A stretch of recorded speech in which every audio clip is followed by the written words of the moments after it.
I mean, one thing about math, I'll just park that question for a minute and come back to it. But one thing about math is that no matter what stages you're doing, I always think it is a great exercise in logical thinking. And I think that's the beauty of math, and no matter what stage you're using it and what level that you're going to study it to, all of the time you're using it is developing your ability to think logically.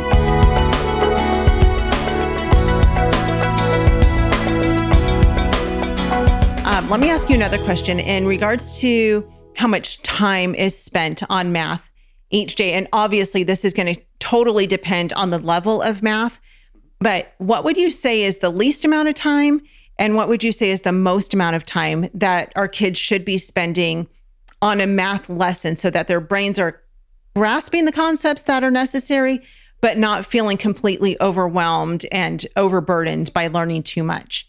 I think for the younger kids, like if they're like very young, grade 1, grade 2, and then moving up to grade 6, it'll vary a bit. But I'd sort of 20 minutes of math would be pretty good. Once they hit to grade 6, maybe about 30 minutes of math, 35 at a time. And that would give them, enough time to really get a lot of, enjoyment might not be the right word, but get a lot of benefit from a lesson. Sure. Once they hit high school, a 45-minute lesson is probably a good thing to be aiming for, and that includes the instruction plus what they're practicing, they're practicing on. So instruction plus practice, 45-minute block, they can get a lot out of that if they're instructed well. Yeah. I think that's about the amount of time that my high schooler spends on math, and then my 7th grader, she probably spends about 30 minutes. So I think that's probably right in line with what you're saying as they're practicing their math facts and those different concepts and stuff. Because after about 45 minutes, I feel like my daughter's just like, I cannot do another minute of this. This is going to make my brain explode. All right, let me ask you one more question. So as we're thinking about life, and okay, do not be offended by this, Mr. Pat Murray. Okay, I'll try not to be. But as we think through math, I know for myself and for my oldest daughter, she came to me at one point and she was like, Mom, I am never going to use this algebra that I'm learning in my life. And I'm like, yeah, I've never done that kind of algebra as an adult. At what point, obviously some kids will move on to careers where they're going to need further math lessons. They're going to need calculus, and I want them to have calculus or whatever it is that they're doing. What's necessary for most humans? I guess the way I want to ask this is, what is the highest level of math that you think most people need in order to be able to succeed in life without the frustration of not knowing how to do certain math problems?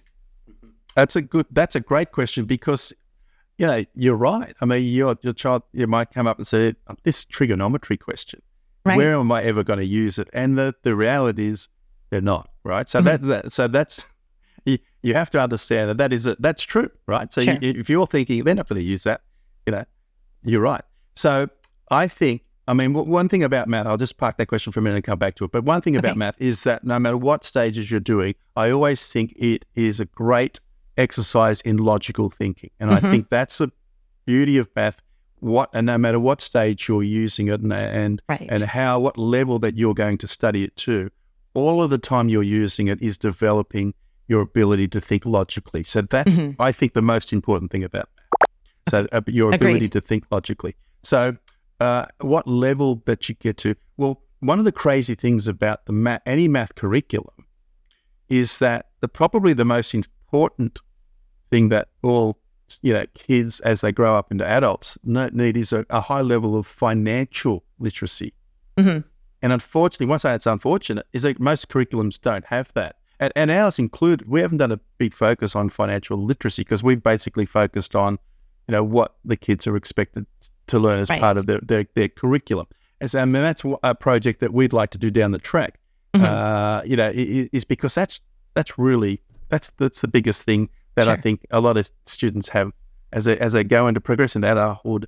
They don't understand the things like if you're offered a credit card at 18 And I know there's rules against this now, or hopefully there are, but in some places I know, and if I bring it back to one of my kids, right, she doesn't mind me talking about this because it's, but she struggled because as an 18-year-old, she was offered a credit card. And the banks knew her details because she was 18. So she got this credit card and it was, $500 limit, and this is $500 free money. Oh, great. Right. And that's what they think. It's free money. They don't think they have to pay it back.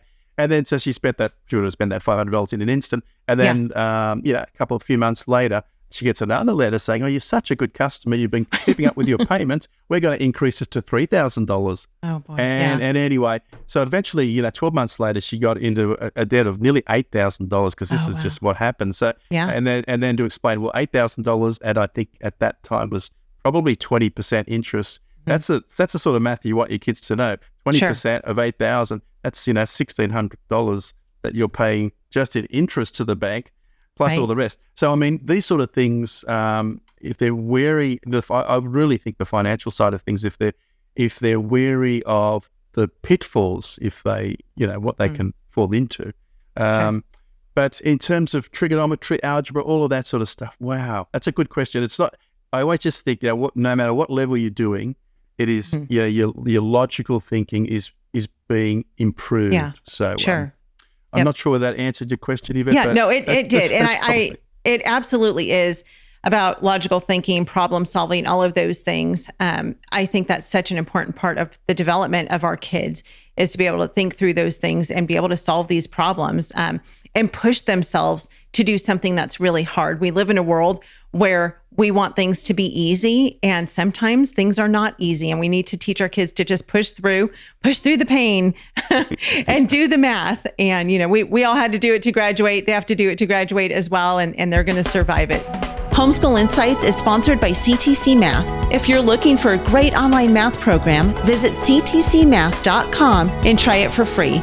For more great homeschool inspiration and resources, listen to the Schoolhouse Rocked podcast every Monday, Wednesday, and Thursday.